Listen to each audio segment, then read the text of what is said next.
ओम शांति। रूहानी बाप समझाते हैं, जब बच्चों को बेहद का बाप मिलता है तो हर एक बात नई सुनाते हैं, क्योंकि ये बाप नई दुनिया स्थापन करने वाला है। मनुष्य तो ऐसी नई बातें सुना ना सके।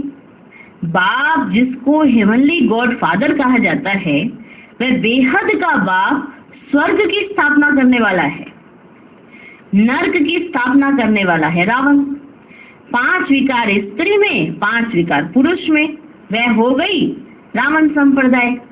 तो यह नई बात सुनाई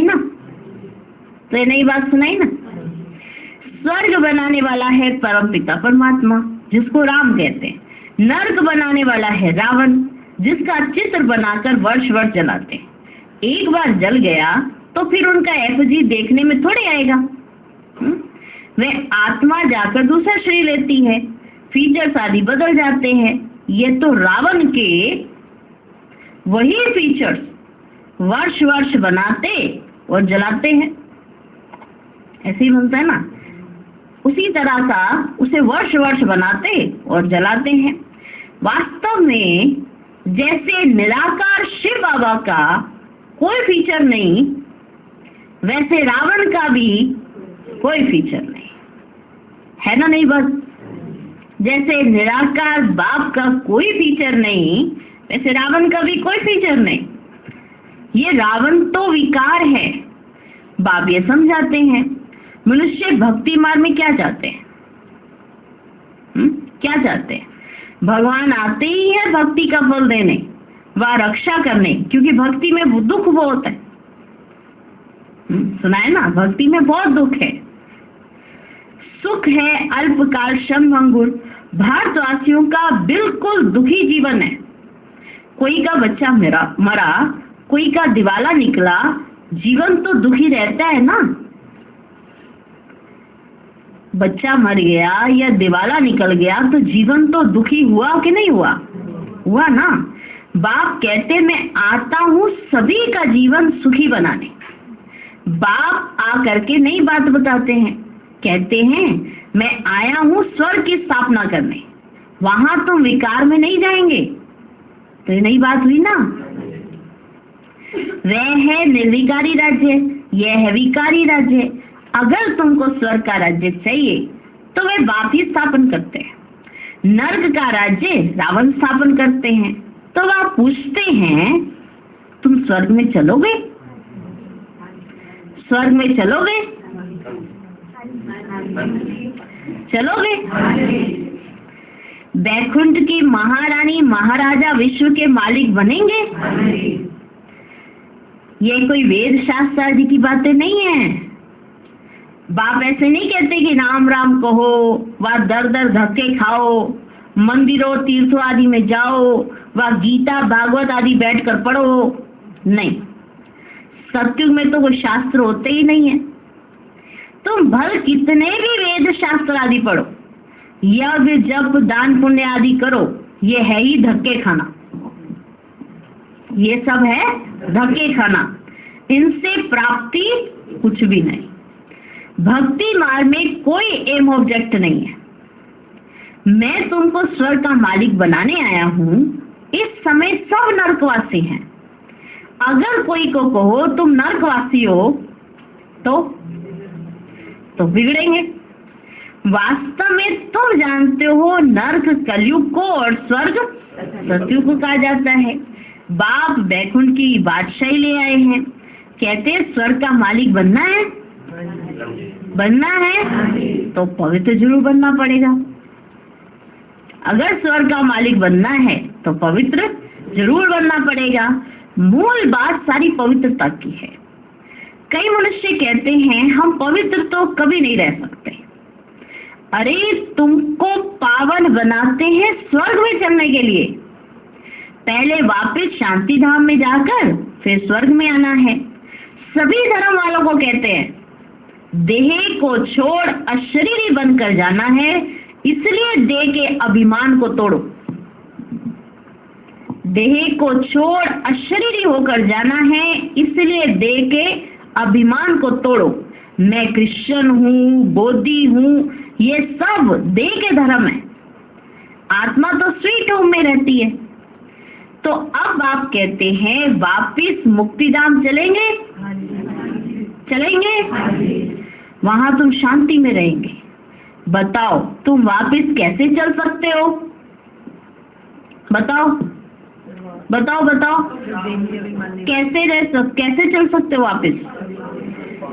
मुझ बाप को और अपने स्वीट होम को याद करो। देह के सब धर्म छोड़ो, देह के सब धर्म छोड़ो।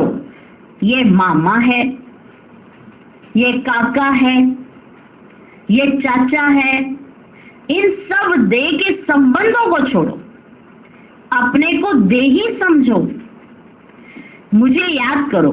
बस यह है मेहनत। और मैं कुछ नहीं सुनाता और कुछ तुमको मेहनत नहीं देता हूं। देता हूं क्या? तुमको मैंने बता दिया है मूल कारण क्या है। तुमने अपने को देह समझा है और देहधारियों को अपना समझा है, जबकि इससे उल्टा है।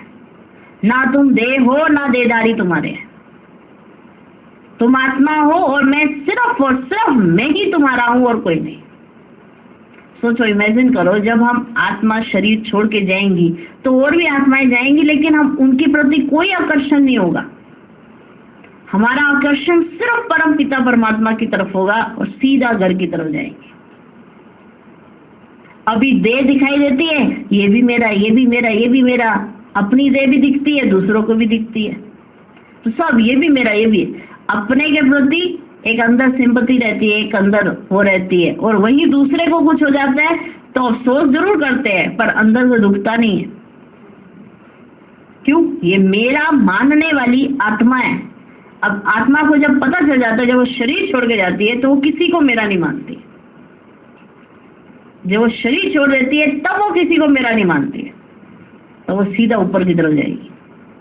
लेकिन अभी जब वो शरीर में है तब उसने किसी को अपना ना माना और बाप को ही सब कुछ माना। इसमें ही प्राप्ति है। नई बातें है ना? है ना? बस ये है मेहनत और कुछ नहीं सुना। मैं कुछ नहीं सुनाता हूँ। शास्त्र आदि जो पढ़े हैं वे सब छोड़ो।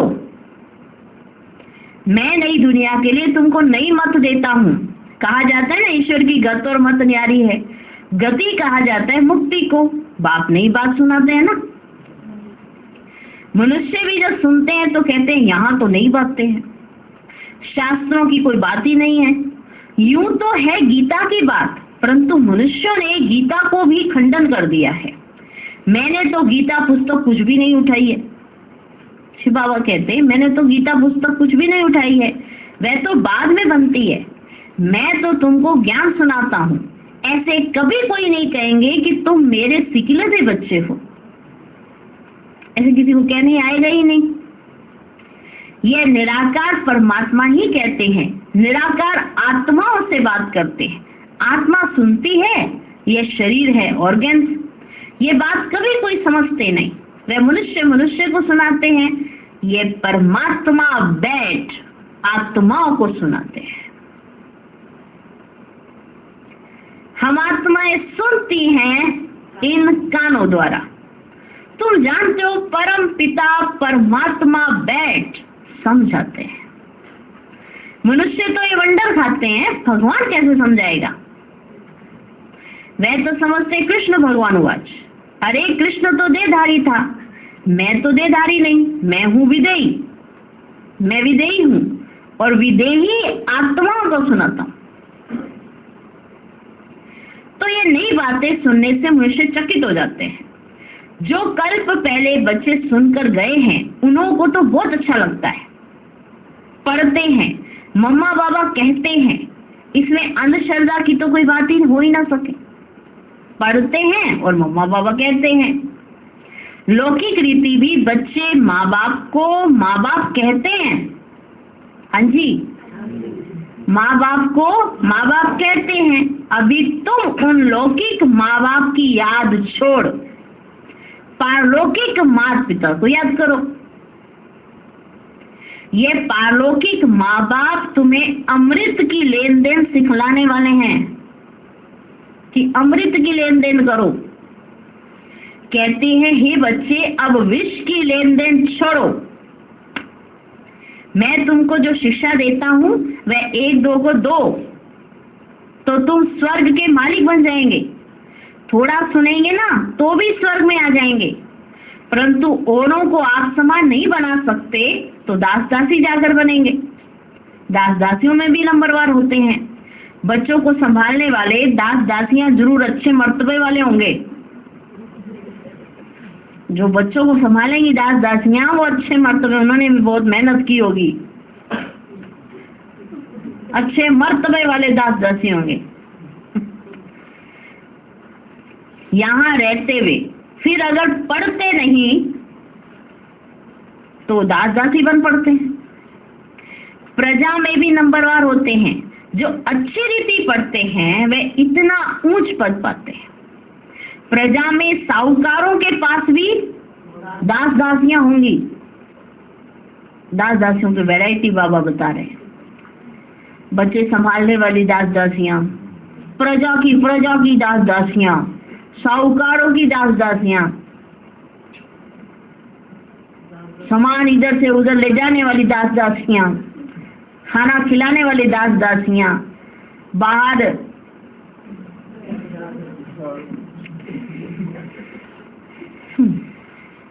बाबा कहते हैं हर एक को अपनी शक्ल देखनी है, हर एक को अपनी शक्ल देखनी है। हम क्या बनने लायक हैं, हम क्या बनने लायक हैं।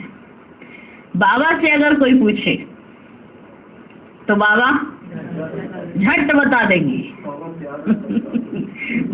बाबा भी तैयार है और बच्चे बिल्कुल तैयार नहीं है पूछने के लिए, क्योंकि उन्हें पता है अपनी हरकतों से कि बाबा ने झट अगर सभा में ही बोल दिया तो गई आत्मा।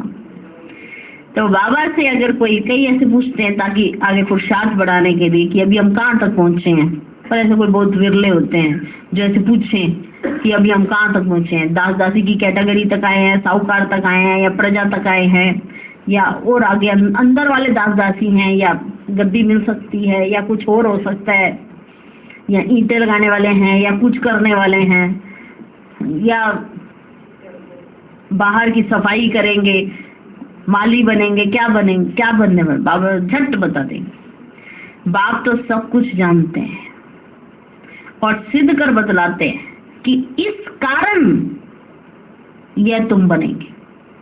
तुम्हारे बनने का कारण पहले बताएंगे बाबा। इतना तो तुम्हारे अंदर देह अभिमान है, इतना तो कुट कुट के पड़ा है, अभी इतना देह अभिमान है, बनो जाके दादा।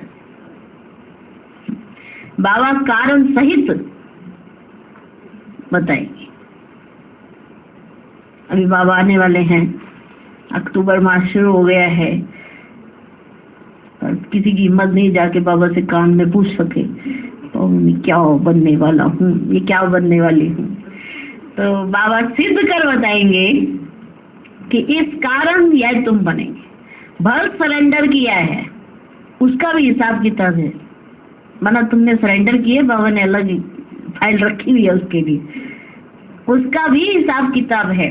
सरेंडर किया है परंतु कुछ सर्विस नहीं करते, सिर्फ खाते पीते रहते, तो जो दिया वह खाकर खत्म करते हैं। दिया सो खाया, सर्विस नहीं की तो थर्ड क्लास क्या बने हैं, क्या बोला, थर्ड क्लास। आज किसकी बारी है, दास दासियों वालों की कैटेगरी की बारी है ना। अगर दिया और खाया, सर्विस नहीं की तो थर्ड क्लास, ये सरेंडर वालों की बात हो रही, तो थर्ड क्लास दास दासी जाकर बनेंगे। हाँ, सर्विस करते हैं और खाते हैं तो ठीक है, धंधा कुछ नहीं करते तो खा खा कर खत्म कर देते हैं, फिर और भी बोझा चढ़ जाता है। माना धंधा है नहीं, चौपट हो गया है, अब जो रखा था जमा करके तो वो खाया जा रहा है, ठीक है, जो जमा करके रखा था वो खाए जा रहे हैं, तो एक दिन धन खत्म तो होगा ही ना, कि नहीं। और इंटेलिजेंट जो होगा, होशियार होगा, उस धन को सफल कराएगा और फिर और उससे धन आता रहे, ऐसी सर्विस करेगा, है ना। ये नहीं आए खा खा खा खा, हम तो सरेंडर कर दिया और उसके बाद खाया पिया सोया, मैं राजा बनूंगा। और बाबा आज उसकी सारा फोटो दिखा रहे, जितना किया था उतना तुमको दे दिया गया, ठीक है, उस हिसाब से तुमको सब कुछ मिला, अच्छा पहनने को, सब कुछ रहने को, सब कुछ अच्छा मिला जब दिया था।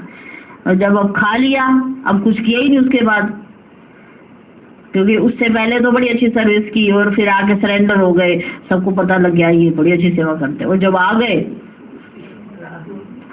तो सो गए, क्योंकि जितनी मेहनत करके आए थे वो तो हो गई। उसके बाद आगे जी चुराने लगे, ऐसे ऐसे करने लग गए, तो और ही उसका बोझा चढ़ जाता है। यहाँ रहते हैं जो दिया सो खाया, जो भल नहीं देते हैं परंतु सर्विस बहुत करते हैं तो वे ऊंच पद पा लेते हैं। मम्मा ने धन कुछ नहीं दिया परंतु पद बहुत ऊंच पाती है, क्योंकि बाबा की रूहानी सर्विस करती है।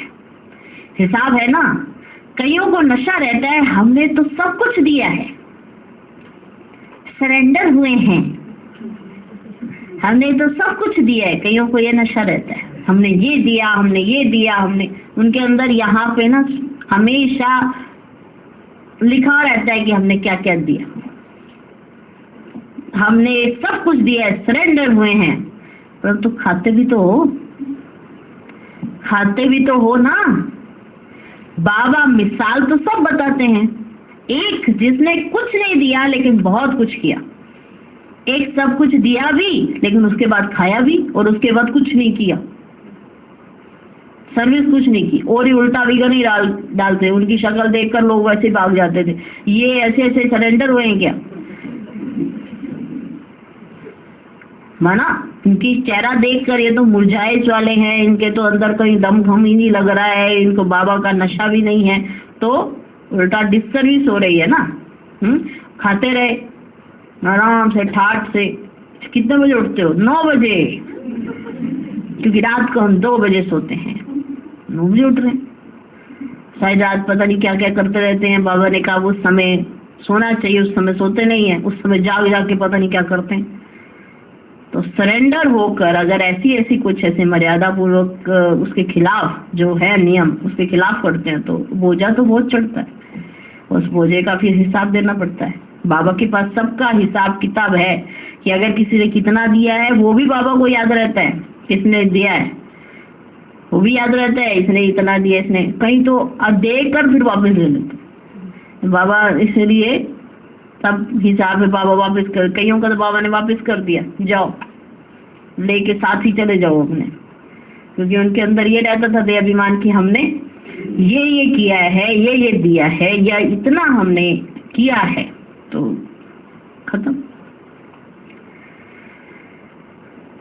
कईयों को तो नशा रहता है हमने तो सब कुछ दिया है, सरेंडर हुए हैं, परंतु खाते भी तो है ना। बाबा मिसाल तो सब बताते हैं, सर्विस नहीं की, खाया और खल्लास किया। कहते हैं ना, जिन सोया तिन खोया। 8 घंटा सर्विस करने बिगर खाना हराम है। 8 घंटा सर्विस करने बिगर खाना हराम है। खाते रहेंगे तो जमा कुछ नहीं होगा, फिर सर्विस करनी पड़ेगी। बाप को तो सब बतलाना पड़ता है ना, जो कोई ऐसे नहीं कहे कि हमको बतलाया क्यों नहीं। बाबा ने सब कुछ दिया और फिर सर्विस भी करते रहते हैं, तो ऊंच पद भी है।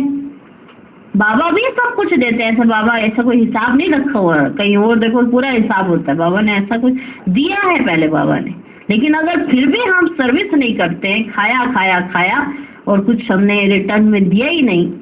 वही हम बता रहे थे कि पहले क्या होता था कि अगर थोड़ा सा भी भोग स्वीकार करते थे तो रिटर्न करना है, ये अंदर फीलिंग रहते थे। माताओं बहनों में विशेष तौर पर ये रहता था,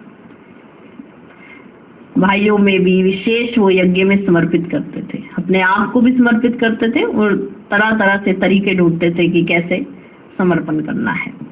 तो बाबा ने सब कुछ दिया और फिर सर्विस भी करते रहते हैं, तो ऊंच पदवी है। सरेंडर हुए और बैठ खाया, सर्विस नहीं की तो क्या बनेगा?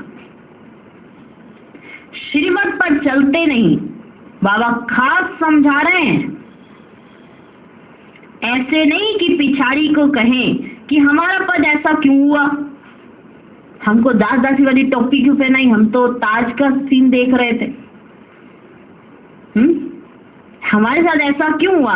तो बाप समझाते हैं, सर्विस ना करना, मुफ्त में खाना, उसका नतीजा कल्प कल्पांतर का यह हो जाएगा, इसलिए बाबा सावधान करते हैं। समझना चाहिए कल्प कल्पांतर के लिए हमारा पद भ्रष्ट हो जाएगा। बाबा को रहम पड़ता है, इसलिए हर बात की रोशनी देते हैं। सर्विस नहीं करेंगे तो ऊंच पद नहीं पा सकेंगे। जो ग्रस्त व्यवहार में रहते सर्विस करते हैं उनका पद बहुत ऊंच है। जो ग्रस्त में रहकर भी यज्ञ की सर्विस करते हैं उनका पद भी बहुत ऊंच है। ऐसा नहीं जो सरेंडर है वो महाराजा महारानी बन जाएंगे। कहीं ऐसा सोचते हैं ये सरेंडर हो गए ना, ये तो इतने सारे राजा, कि सब जो सरेंडर होते हैं वो भी अपने आप को राजा ही समझ रहे होते हैं, लेकिन उसके बाद भी आपकी रिस्पॉन्सिबिलिटी है, वो बच्चे भूल जाते हैं और वो ज्यादा रिस्पॉन्सिबिलिटी है। सरेंडर हुए, जो इकट्ठा किया था वो समर्पित किया, लेकिन खा भी तो रहे हैं कितना तो भगवान हमको पालना दे रहा है, इतना तो कोई और दे ना सके। अगर कहीं नौकरी करने जाते हैं तो पहले नौकर बन के काम करना पड़ता है, तब जाके नौकरी के पैसे मिलेंगे। ऐसे पैसे मिल जाएंगे क्या? किसी की 30-40 हजार रुपए, तो उसको उतना एफर्ट करने पड़ेंगे, उतनी मेहनत उसको करनी पड़ेगी, तब जाके उसको महीने का पहला दिन जो होता है उस दिन उसको तनख्वाह मिलेगी। जितनी वो मेहनत करेगी आत्मा उतनी तनख्वाह लेगी। ये तो रूल ही है। घर में भी लौकिक माँ बाप भी कहेंगे अब इतने साल के हो गए हो, अपना कमाओ और खाओ। और कई माँ बाप तो विशेष तौर पे, अगर उनके पास धन भी होगा लेकिन बच्चा ऐसा होगा जो ये समझ ही नहीं पा रहा है, तो विशेष उसके लिए कुछ ना कुछ तरकीब तो लड़ाएंगे, क्योंकि अगर वो ऐसा नहीं समझ पा रहा है तो आगे भविष्य उसका अंधकार में ही है। ये माँ बाप को दिखाई दे रहा है, क्योंकि ये तो नियम बना है ना, कमाएंगे तो ही खाएंगे, बिना कमाए कितने समय तक खा लेंगे। तो यहाँ भी ये तो फिर अलौकिक है, लौकिक में हिसाब मांगा जाता है, ये तो अलौकिक देता रहता है, पारलौकिक देता रहता है। बस इतना कहता है कि सर्विस करो, अपनी ही सर्विस करनी है, अपने लिए ही करनी है, मेरे लिए नहीं कुछ कर रहे हो। तो इसलिए बाबा हम बच्चों को सावधान करते हैं कि अगर हम कुछ खाते हैं या फिर कुछ, उसका रिटर्न हमको देना चाहिए, ये हमें याद रहना चाहिए। सारा मदार पढ़ाई और पढ़ाने पर है। तुम ब्राह्मण हो, तुमको सच्ची गीता सुनानी है। वे तो कच्छ में कुरम उठाते हैं, तुम्हारे कच्छ में कुछ नहीं। तुम हो सच्चे ब्राह्मण, तुमको सच सुनाना है, सच्ची प्राप्ति करानी है, और सबने घाटा ही दिलाया है, इसलिए लिखा जाता है वह सब झूठ है। बाबा सच सुनाकर सचखंड का मालिक बनाते हैं। यह तो समझने की बात है। विश्व का मालिक बनना कम बात है क्या? विश्व का मालिक बनना कम बात है क्या? तो उसके लिए एक जन्म में मेहनत करना तो क्या बड़ी बात है? उसके आगे तो कोई बड़ी बात नहीं है। किसी को कहा जाए तुमको ये पोस्ट दी जाएगी, इसके लिए सिर्फ इतने समय तक मेहनत कर लेना, तो सारी दिन दुनिया सब कुछ भूल जाएगा। क्यों? क्योंकि वैकेंसी उसके लिए है। यहाँ भी वैकेंसी है, लेकिन मेहनत करना हमारे हाथ में है। विश्व का मालिक बनना कम बात है क्या? सेंसिबल बच्चे जो होंगे वे तो प्लान बनाते रहेंगे, हम सोने की ईंटों का ऐसे ऐसे मकान बनाएंगे, ये करेंगे।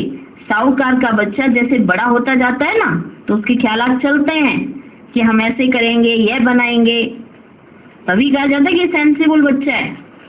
भले वो साहूकार का, अब जैसे मान लो मेरे पापा पर बहुत धन है, मेरे मम्मी पापा तो गवर्नमेंट जॉब करते हैं, बहुत धन है हमारे पास, और बच्चा निकम्मा, कोई काम नहीं, क्योंकि उसको ये है हमारे पास जमीन बड़ी है, बड़ी जमीन है हमारे पास, और मम्मी पापा उनके पास धन बड़ा है। करते करते एक दिन वो खत्म हो जाता है, खत्म हो जाता है, लेकिन बच्चे को फिर भी होश नहीं आती है। तो भगवान भी हमें होश में लाने वाले बैठा हुआ है कि अभी हालत देखो क्या हो गई है, मैं तुमको विश्व का मालिक बनाने आया हूं, तुम आत्मा अपना पुरुषार्थ करके ये कर सकते हो। एक एक आत्मा ये सोचे कि मेरे ऊपर बाबा देखो कितनी मेहनत कर रहा है। तो जो साहूकार का बच्चा होगा वो बड़ा होकर ये सोचेगा कि ये जो अगर सेंसिबल होगा तो सोचेगा कि ऐसे ऐसे प्लान बनाऊं, ऐसे ऐसे करूं। तो बाबा भी कहते अगर जो अच्छे बच्चे होंगे वो ये सोचेंगे स्वर्ग में जाएंगे, ऐसे करेंगे, तो अभी हमें कैसे रहना चाहिए। तुम भी भविष्य में प्रिंस बनते हो तो शौक होगा ना, हम ऐसे ऐसे महल बनाएंगे जो और कोई का नहीं होगा। ये ख्यालात उनके चलेंगे जो अच्छी रीति पढ़कर पढ़ाते हैं। बादशाही तो होगी ना, तो बुद्धि में ये ख्यालात चलनी चाहिए, हम कितने नंबर से पास होंगे, ख्याल चलना चाहिए बुद्धि में। बड़ा भारी स्कूल है, इसमें लाखों करोड़ों पढ़ेंगे, ढेर आएंगे, ये सब बातें बाप ही बैठ समझाते हैं। भगवान एक है, उनको ही माता पिता कहते हैं, वे आकर एडॉप्ट करते हैं हमको। कितनी गुया बातें। ये नया स्कूल है, नया पढ़ाने वाला है, कितना अच्छी रीति समझाते हैं। झोली उनकी भरेगी जो लायक बनेंगे, जो लायक होंगे, बाप को याद करेंगे। माँ बाप को कभी कोई भूलता नहीं है। फिर संगम योगी बच्चे बाप को भूल कैसे सकते हैं? जवाब देना चाहिए। माँ बाप को कोई बच्चा भूलता नहीं है, बच्चे भी माँ बाप को नहीं भूलते। फिर ये संगम योगी बच्चे, ये संगम योगी बच्चे बाप को भूल कैसे सकते हैं? अच्छा, दुनिया धर्मचक्र में है और तुम बच्चे चुप हो। वो इतने माना पजल हो चुके हैं, इतना अंदर कंफ्यूज हो गए, कहाँ को जाए, क्या करे। दुनिया धर्मचक्र में है और तुम बच्चे चुप हो, चुपचाप देख लो सब कुछ, क्योंकि तुम सब जानते हो चुप में है शांति और शांति में है सुख। तुम जानते हो मुक्ति के बाद फिर है जीवन मुक्ति। तुम बच्चों को सिर्फ 2 अक्षर याद है, अलग अल्लाह और बेबादशाही। तुम ये जानते हो कि अभी विनाश होने के बाद सब मुक्ति धाम जाएंगे। तुम ये जानते हो कि जीवन मुक्ति का पाठ शुरू होगा, वहां हम जाएंगे, ये तुम जानते हो। अलग अल्लाह बेबादशाही, सिर्फ एक अलग को याद करने से बादशाही मिल गई। बाकी क्या बचा? बाकी रही छाछ। अलग मिला गोया मक्खन मिला, बाकी सब है छाछ। ऐसे है ना? यानी अंदर फील हो रहा है आपको, ये नशा आ रहा है कि आपके पास कौन है, उनके पास वो नहीं है जो आपके पास है। फिर भी आपको चुप रहना पड़ रहा है क्योंकि आप चुप हो। वो सुनते ही नहीं है जब आप बोलते हो। जब आप बोलते हो जैसे किसी को बता रहे हो भगवान आया हो, तो सुनता ही नहीं कोई। जब आप चुप हो जाते हो तो कहते सुनाओ।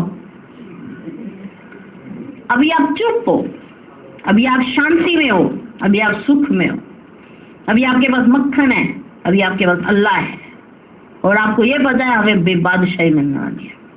अलफ और बे, ये 2 शब्द याद रखो, बाकी को सब मिलेगी छाछ। ऐसे है ना? हम चुप रहते हैं, जानते हैं चुप रहकर हम श्रीमत पर चलते हैं। वंडर है ना?